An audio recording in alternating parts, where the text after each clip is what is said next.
So Wicked for Good was directed by John M. Chu and once again features Cynthia Erivo, Ariana Grande, Jonathan Bailey, Jeff Goldblum, Michelle Yeoh, Marissa Bode, Bowen Yang, and pretty much everyone from the first movie is back in this movie. And this movie taking place several years after the events of the first Wicked movie, Elphaba and Glinda are now on opposite ends. Glinda is now this figure of good, whereas Elphaba is known as the Wicked Witch. And basically, they have to figure their situation out, figure out their friendship, what it actually means and such, while trying to figure out how to stop the Wizard of Oz from basically taking control of everything. So this was a movie that I was looking forward to, mainly because I did enjoy the first Wicked movie quite a bit. I had not seen the Broadway play, but when I saw the first Wicked, I thought it was pretty good, and I have since again rewatched the movie a couple times, once when it was nominated for Best Picture, and then once again when this movie was coming out, and I do like it a lot more upon rewatching it a few times. I do think that the music is incredible. I do think the performances are really good. I do think the production values of this movie are insane. I do think that movie was really good. This movie, I was a little nervous about, but I was still excited for because, again, I like the first Wicked movie, but I heard so many people say that Wicked for Good, or at least not for good, but like the second part of Wicked is not nearly as good as the first part of the movie. So, or I should say of the play. So I actually went Wednesday night for one of those like early access screenings to kind of see it ahead of time. And if I'm being honest, yeah, I can kind of see why some people were apprehensive about this movie because there's a lot of things I do like about this movie, and it's by no means a bad movie. But to me, there are several aspects of this movie where I'm like, this movie is just not as good as the first movie, and I'll get into that. But let's talk about some of the things I do like about this movie. First off, I think all the actors are pretty good for the most part. Mainly Cynthia Erivo and Ariana Grande are really good in this movie as well. I think this movie, as the first movie was kind of about Elphaba, this movie is a little bit more about Glinda, and I do think Ariana Grande is the standout of this movie among the two. I think their relationship is very well done. You definitely buy a lot of stuff where it's like, they had this history, it's complicated now, and I do think that by the end it's actually very well done and handled extremely well.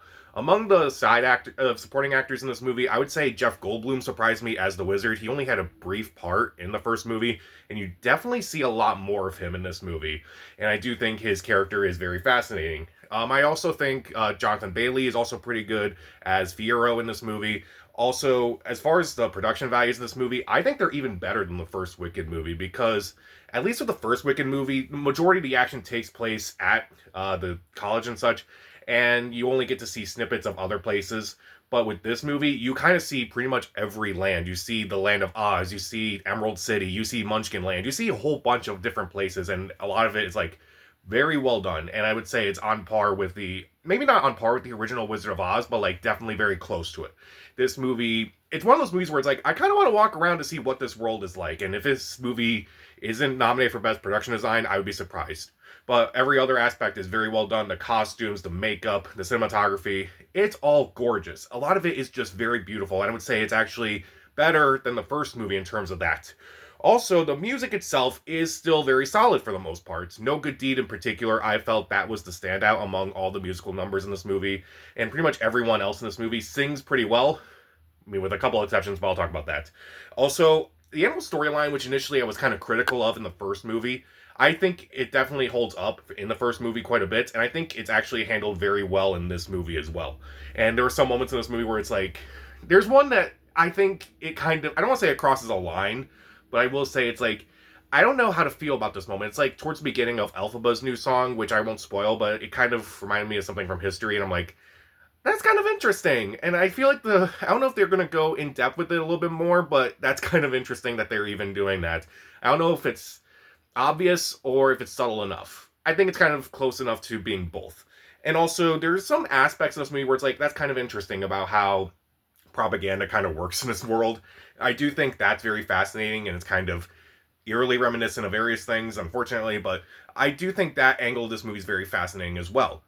But let's talk about some of the things I don't like about this movie.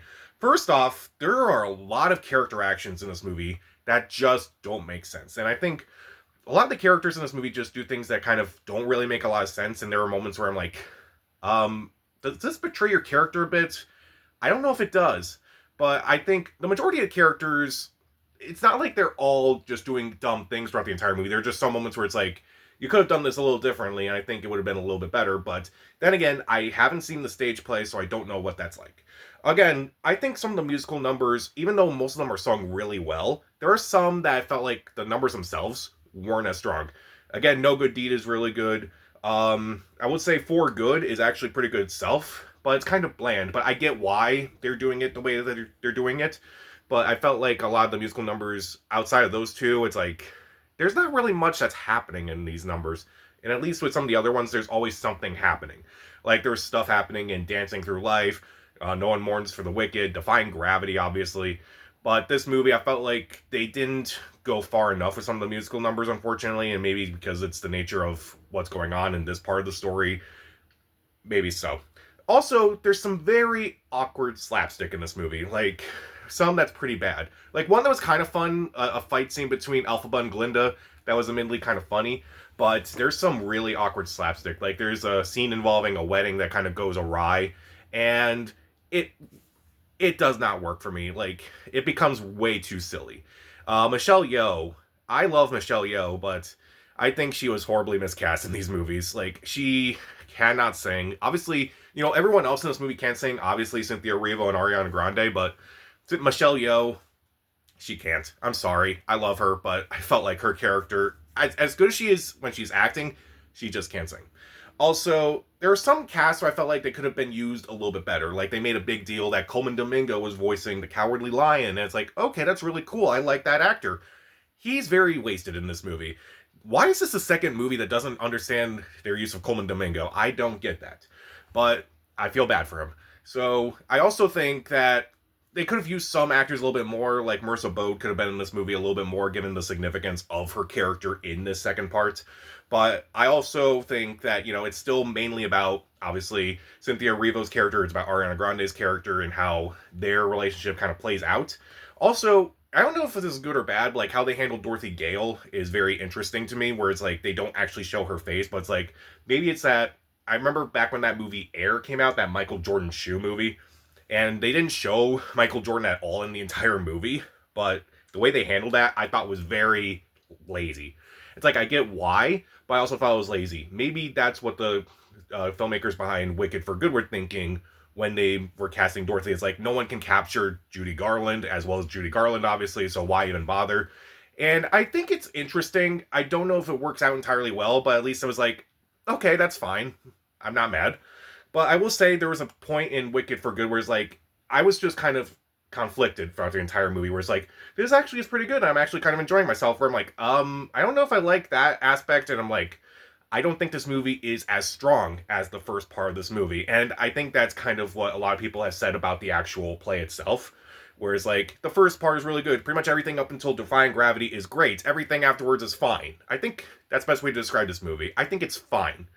But, again, a lot of things in this movie are really good. But I think it's mainly, the more I kind of thought about it, the more, I don't want to say I disliked it, the more I started questioning it. And I'm like, it's kind of taking a lot of the joy that I got from that first movie. So, even though in Wicked for Good, the acting is pretty good, particularly from Erivo and Grande, I think the production values are just incredible and they're very stellar. I think the music is solid. I do think there are some interesting aspects of the story that are, very interesting. I do think that there's some really awkward slapstick, some character actions that don't make sense, some musical numbers, they just aren't as strong as the first movie, and I think some of the cast is just kind of misused throughout this entire movie. I will say, if you really love Wicked, like the actual Broadway musical, everything, including both parts, I will say you'll probably enjoy this movie a lot more than I did. Again, I didn't hate this movie by any means. I would kind of recommend watching it, especially if you love the production value, if you love everything Wizard of Oz and such. But I wish this movie was a little bit stronger, or maybe if I go back and watch this movie again, if it's nominated for Best Picture and such, maybe I'll like it a lot more, because that's kind of what happened with the first movie. It's like, I liked it, but I like it a lot more upon rewatching it. So, there's always that. So, I'll give Wicked for Good 2.5 out of 4 stars. Stream it. So, what is a Broadway musical that you want to see brought to the big screen? Comment down below, subscribe to the channel. This is Pat, and stay safe.